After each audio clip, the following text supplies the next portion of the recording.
इधर जो है मैडम इंदिरा गांधी ने और रॉ और आईबी का गठन कर दिया और अपनी बढ़िया टीम बना दी कि मैं यहां से लोगों को भेजती हूं चाइना और पाकिस्तान, मेरे अपने स्पाई और मेरा अपना नेटवर्क होना चाहिए जो राइट खबर दे सकें।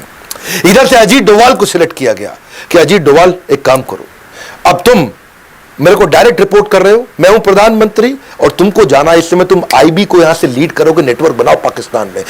काहोटा नाम की जगह थी रावलपिंडी के पास में, जहां पे इनका एक खान रिसर्च सेंटर था, जहां पे इसकी तैयारी चल रही थी। इसकी खबर तो लगी लेकिन ढूंढना मुश्किल हो रहा था।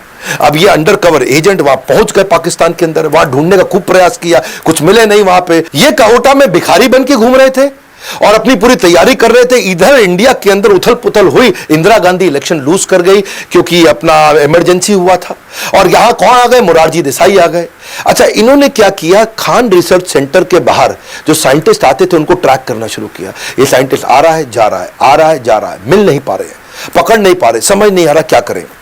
तो इनकी जो अपनी पढ़ाई थी, इनको पढ़ाई से समझ में आया कि अगर कोई न्यूक्लियर वेपन पे काम कर रहा है तो उसका जो रेडिएशन है ये उसके शरीर में आ सकता है, उसके शरीर के स्किन का टुकड़ा मिल जाए, बाल का टुकड़ा मिल जाए। तो उन्होंने एक ऐसा नाई ढूंढ लिया, वहां ऐसी बार्बर शॉप ढूंढी जहां पे साइंटिस्ट जाया करते थे। तो वहां जाकर के भिखारी बन के वहां बाहर बैठ गए और वहां बालों के सैंपल उन साइंटिस्ट लोगों के कलेक्ट करने शुरू कर दिए। बहुत बुद्धिमान थे, बहुत बुद्धिमान, लंबी तैयारी करके चले। अगर ये न्यूक्लियर वेपन पे काम कर रहे हैं तो बालों में रेडिएशन आ जाएगा। इन्होंने धीरे धीरे सैंपल कलेक्ट किए और किसी तरह अपने नेटवर्क के थ्रू उसको इंडिया में भेजा, और इंडिया में जब बालों को चेक किया गया तो बहुत भारी मात्रा में रेडिएशन भी मिल गया। अब समझ आ गया कि यहीं पे पाकिस्तान काम कर रहा है, यही तैयारी हो रही है। तो इन्होंने जो है सोचा कि अब क्या किया जाए, इसको कैसे तबाह करें, इसे कैसे खत्म करें। ये सोचा कि भाई अब दोबारा झगड़ा किया इनके साथ में तो अमेरिका पाकिस्तान की मदद कर देगा। तो अगर मैं इस समय अपने प्रधानमंत्री को समझाऊं उनको अटैक करें, हमारे प्रधानमंत्री मानेंगे नहीं। तो उन्होंने एक इंटेलिजेंट तरीका निकाला। इन्होंने सोचा कि मोसाद को पकड़ता हूं मैं।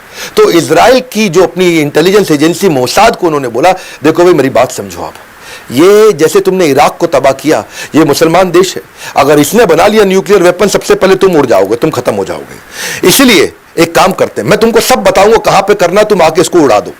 तो अजीत डोभाल इंटेलिजेंट थे, बोले इंडिया को लड़ना भी नहीं पड़ेगा और मैं इजराइल और पाकिस्तान का आपस में झगड़ा करा दूंगा, मेरा काम भी बन जाएगा और यहां कोई न्यूक्लियर टेस्ट होगा भी नहीं। तो और मोसाद मान भी गए।